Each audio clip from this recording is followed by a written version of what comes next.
I walked through a field of tall, green grass. I held out my fingers, letting them skim and skip over the tips of each tall blade. I closed my eyes and lifted my chin. The sun warmed my face. When I opened my eyes, the sky burst in the most beautiful hues of blue. My heart floated and my mind eased. I inhaled slowly. But before I could exhale, something sucked me out of that dream and back into the cold, hard reality of my world. I passed out again to the sound of medical machines beeping and the muffled talking of doctors. Most 3-year-olds have it pretty easy.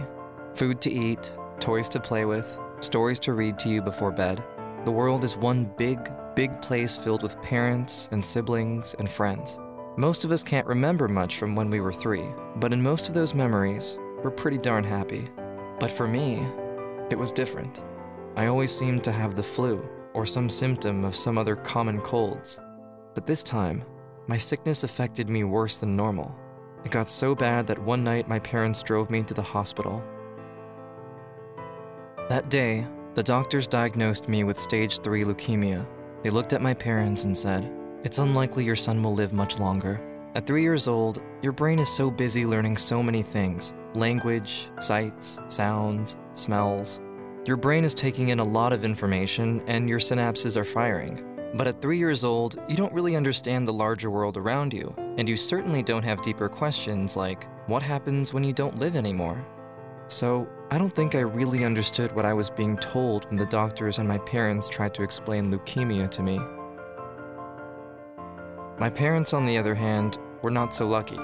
They were destroyed with grief. I have a vivid image, more like a snapshot of a dream than a reality. Even though I know it really happened, my parents sit in an empty waiting room. It's the middle of the night. The wallpaper is an ugly shade of green.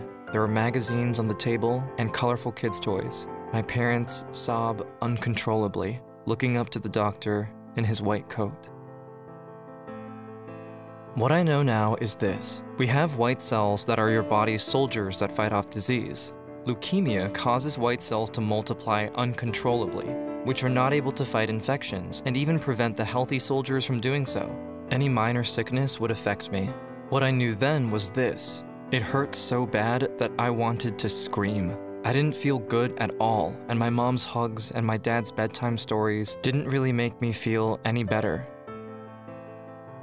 I started chemotherapy that same week, but while chemo pounces on leukemia, it also affects other vital parts of your body. It's a question of what gets worse first, you or the disease. Chemotherapy is very strong because it affects your immune system. Even the simple flu can be lethal. So, I was forced to stay in the hospital, as closed off from the outside world as possible. This protected me from the outside germs, but as days turned into months, I felt locked away in that hospital room. It was more like a prison than a hospital.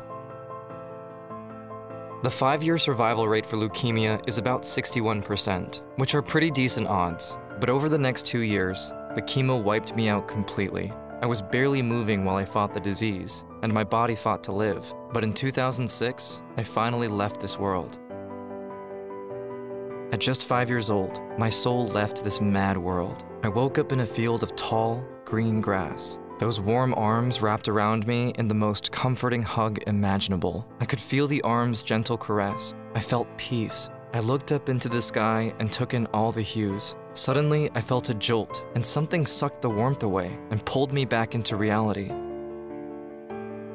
I was officially gone for almost 2.5 minutes and awoke utterly confused and astounded. Everything was so cold and bright. I felt the harsh sense of reality and realized I had come back from the grave. I woke with a doctor compressing my chest, but then I must have passed out again because I don't remember much else. I later learned that when I flatlined, the doctors performed CPR and got my heart beating again. The doctors saved my life that day, and within another year, they saved me from leukemia too.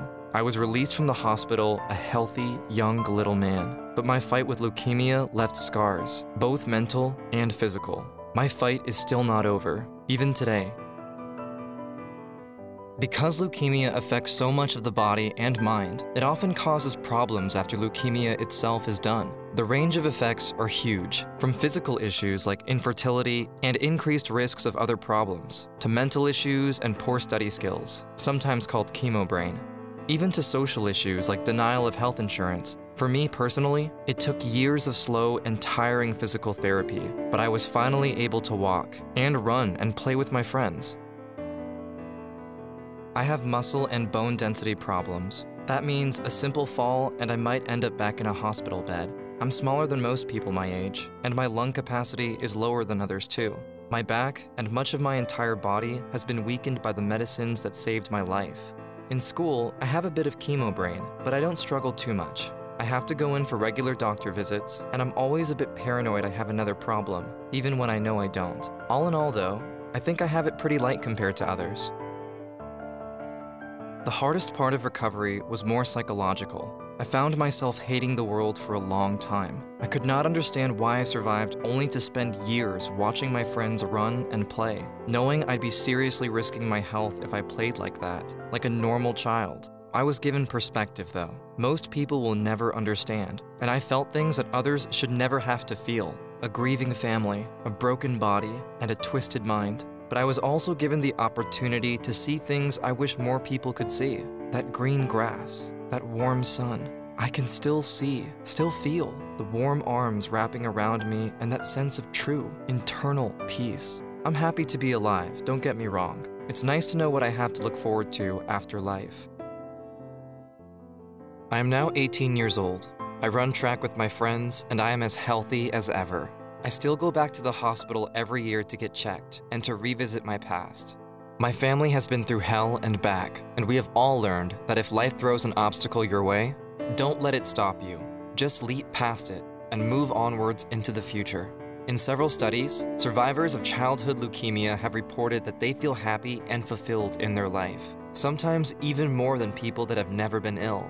That's how it is for me. I hated every day I fought with leukemia, but having to deal with such a heavy disease changed me. I appreciate life much more.